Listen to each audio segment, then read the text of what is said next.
Olá, tudo bem com vocês? Então, vamos falar hoje sobre a infância e juventude do Messias, capítulo 7, aula 16 do livro Redentor. Bom, não sei se vocês já perceberam, mas pouco se sabe da vida de Jesus em sua infância, em sua juventude. A literatura traz muita informação sobre seu nascimento, não é? A pobreza, a manjedoura, do que já sabemos das religiões, da mídia, enfim, rotineiramente nós já sabemos tudo isso. Depois, a sua história dá um salto e já vai para a sua vida adulta. Então, a sua vida de infância e juventude, ela ainda é um pouco desconhecida, ou não é tão divulgada, ou então não é tão conhecida por todos nós. Mas no livro Redentor a gente tem a oportunidade de estudar essas diversas etapas da vida do nosso Criador, do nosso Messias, Jesus, o nosso guia, o nosso mestre, o nosso modelo. Bom, em sua infância, Jesus viveu entre a cidade de Nazaré e Jerusalém. Já na sua infância, na cidade de Nazaré, passou sua infância. Logo depois do exílio de seus pais, eles voltaram a viver na cidade de Nazaré. Uma cidade pequena, com mais ou menos 5.000 habitantes, num vale de casinhas pequenas, rústicas, úmidas, enfim, tudo bem simples, bem modesto, bem pobre, mas onde a população se sentia protegida no inverno. A cidade era rodeada por olivais, servia de ponto de caravanas vindas de Damasco e de Jerusalém, mas também era uma região desprezada pelos judeus, não é? Porque o pessoal ali era muito rústico, não é? Muito pobre, pouco sem cultura, e também tido como pessoas que não respeitavam muito as leis, não eram muito fiéis às leis, nem dos homens, nem das religiões, não é?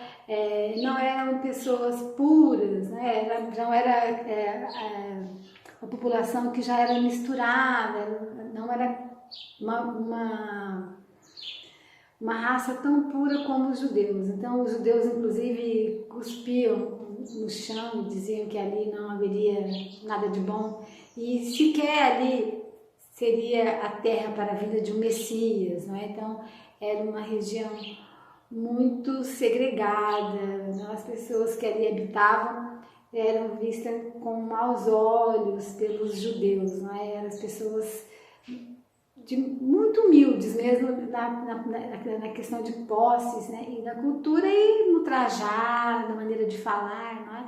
Eram inclusive apontados porque falavam de maneira diferente ali dos outros povos, né?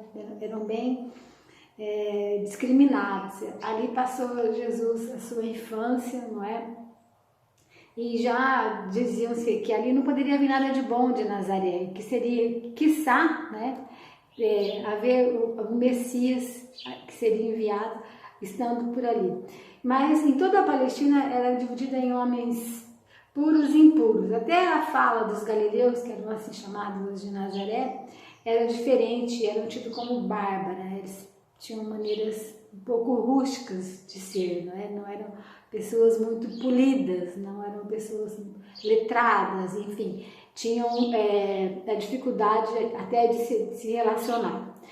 Nessa cidadezinha, as pessoas se dedicavam aos trabalhos mais rudes, né? E trabalhavam muito, o dia todo, assim como José, pai de Jesus, eram serviços mais rudes, no caso de José, carpinteiro. Então as pessoas tinham que trabalhar muito para poder conseguir o mínimo ali para sobreviver. Então Jesus, desde o seu nascimento e a sua infância, foi uma infância simplória, uma infância de dificuldades, né? Seu pai tendo que trabalhar muito para poder prover a família, e assim eram todos naquela região, tinha que trabalhar muito para poder sobreviver.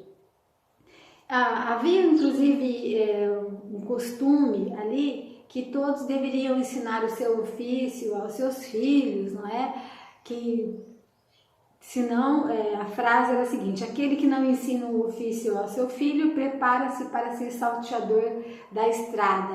Havia também ladrões que salteavam as estradas, roubavam, esperavam as caravanas passar para poder se apoderar de bens, enfim, praticar os delitos, né? Então, aquele que não ensinasse um ofício ao seu filho estaria, consequentemente, né, entregando o filho a essa condição de delinquir, de praticar delitos, de assaltar as pessoas que ele passava.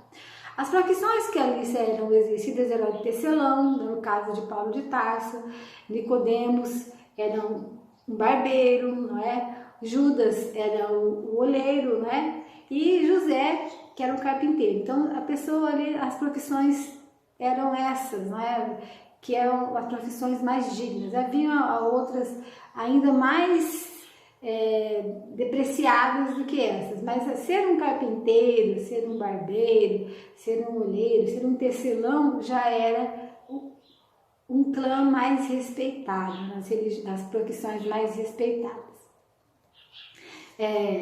Jesus, com a morte de seu pai no ano 23, então já Jesus com 23 anos, passou a exercer a profissão do pai na carpintaria, um ofício aprendido com seu pai, com José. Essa é uma boa reflexão para que a gente já possa estar fazendo aqui nesse momento. Que embora a gente hoje não tenha mais esse costume, seria muito interessante que nós ensinássemos aos nossos filhos as nossas profissões, né? Ainda que sejam profissões simples, né? Poderíamos ensinar ao nosso filho o básico, né? Para que depois ele fosse ascender a outras profissões, a outros estudos, né?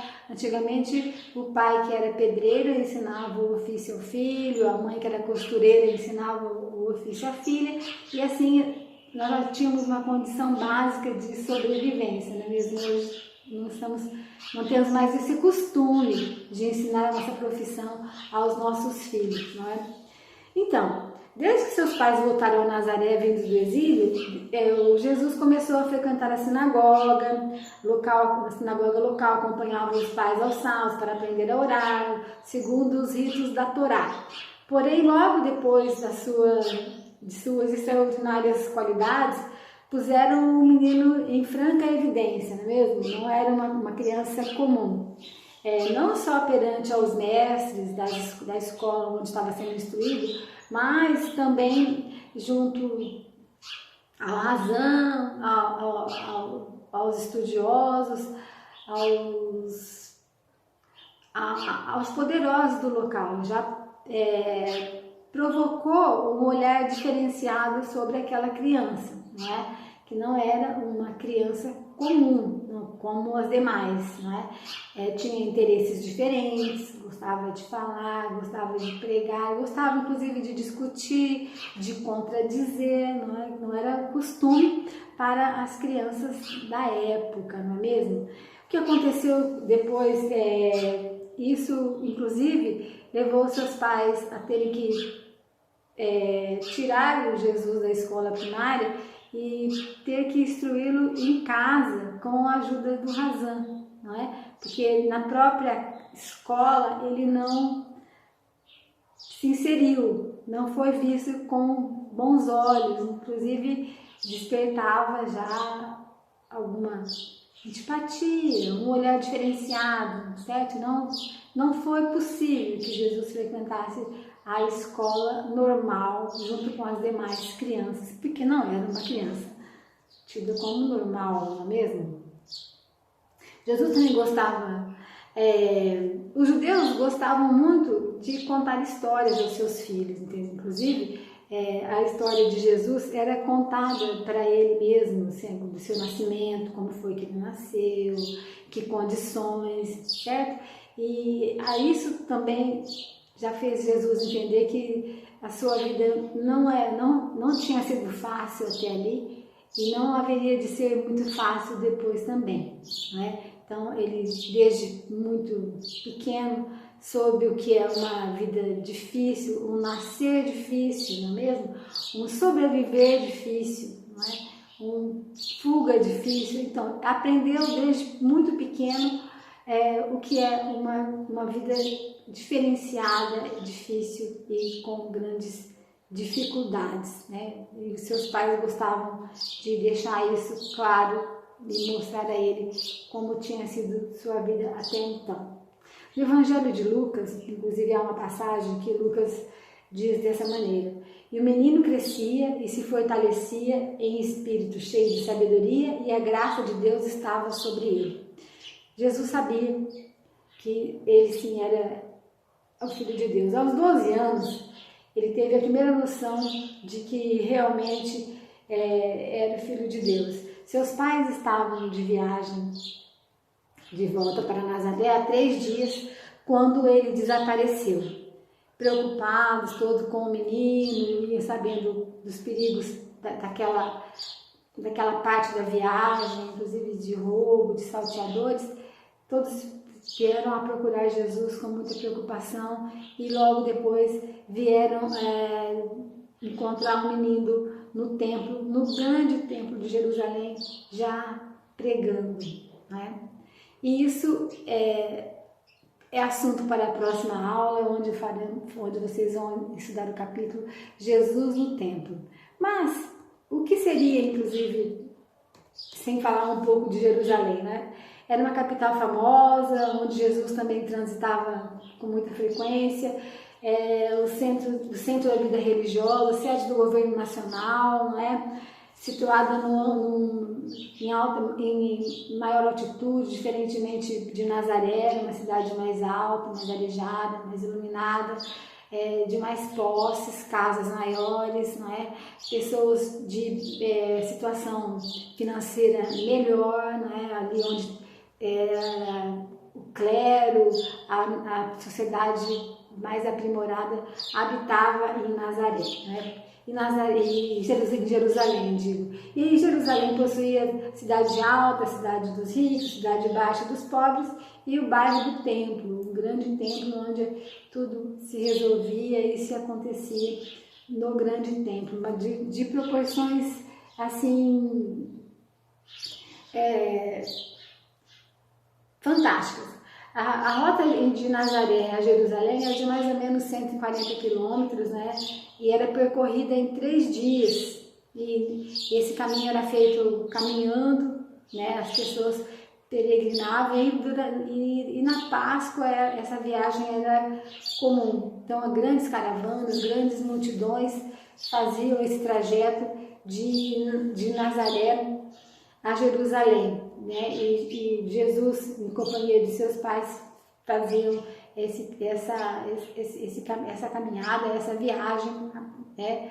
Caminhando, né? E era interessante que, inclusive, naquela época, havia uma divisão até no caminhar, não é mesmo? As mulheres, as caravanas seguiam multidão em frente e os homens iam à frente cantando, tocando seus instrumentos, depois vinham as mulheres e os velhos, né, com seus bordões, e finalmente as crianças iam de um lado para o outro livremente, que no caso de Jesus até foi por isso que talvez seus pais tenham perdido ele de vista.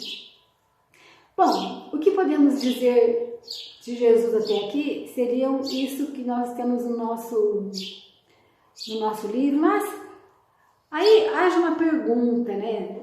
Como disse no começo, nós temos poucas informações sobre a vida de Jesus menino. Temos mais literatura e informações sobre o seu nascimento e sobre sua vida adulta, sobre o desenrolar do sacrifício e tudo mais. Mas o Evangelho está repleto de narrativas de curas de Jesus, né? E nós temos o livro do Ramatiz, Sublime Peregrino, que tem uma passagem que conta um pouco sobre a vida de Jesus menino, certo? Eu acho interessante que a gente possa ter contato também com essas informações para que a gente possa se aproximar cada vez mais da figura de Jesus. Porque quanto mais você conhece, mais você admira, mais você se torna íntimo de Jesus. Então, ler sobre Jesus nunca é demais e nunca basta, a gente nunca sabe tudo, não é? No livro Sublime Peregrino, nós temos uma passagem onde o Ramatiz, que inclusive o espírito de Ramatiz, nós temos ele mesmo em algumas afirmações, ele inclusive, assistiu à crucificação de Jesus, né? Então, é um livro respeitado e muito conhecido no nosso meio espírita. Ele diz o seguinte, que as curas de Jesus já eram efetuadas com Jesus menino, não é? O temperamento do Jesus menino era diferente dos demais meninos da época, porque ele praticava suas curas, não tinha o dom de não maltratava animais, não tinha maldade, era diferenciado, gostava de observar a natureza, se preocupava inclusive com bichos, formigas, vermes, enfim, era uma criança que cuidava da natureza, não destruía, não é? E praticava já curas, inclusive há uma passagem muito bonita que Jesus menino teve uma pomba já morta na mão e ressuscitou a pomba, enfim, se nós conseguimos imaginar uma criança dessa maneira, nós vamos ver como é rico e como é lindo a vida de Jesus na sua infância e na sua juventude, não é? E não poderia ser diferente, não é? Aliás, Jesus, ele tem o dom de até nos emocionar com pequenas passagens da sua vida. Então, no livro do Ramatiz, nós vamos também ter essas informações que às vezes nós não temos na literatura corriqueira, não é? Vou pedir licença para vocês, inclusive, para ler um trechinho que diz o seguinte: a fim de poderes avaliar o verdadeiro temperamento, as virtudes, os contrastes do menino Jesus com os demais garotos de sua época, dar-vos-emos um quadro de algumas minúcias de sua vida que servirá para o mais claro entendimento de vossa pergunta. Em resumo, era um menino que jamais guardava ressentimento de alguém, mostrando-se absolutamente imune às ofensas, aos insultos alheios, imparcial e sincero em suas amizades. Ele não diferenciava nenhum companheiro, por mais deserdado ou subversivo. Não traía, não intrigava, não zombava, não humilhava ninguém. Ninguém o viu usar qualquer meio para ferir um pássaro, destruir um réptil, um inseto ou um batráquio. Curvava-se para o solo e colhia o verme repelente da folha vegetal, pondo-o fora do alcance das pisaduras humanas.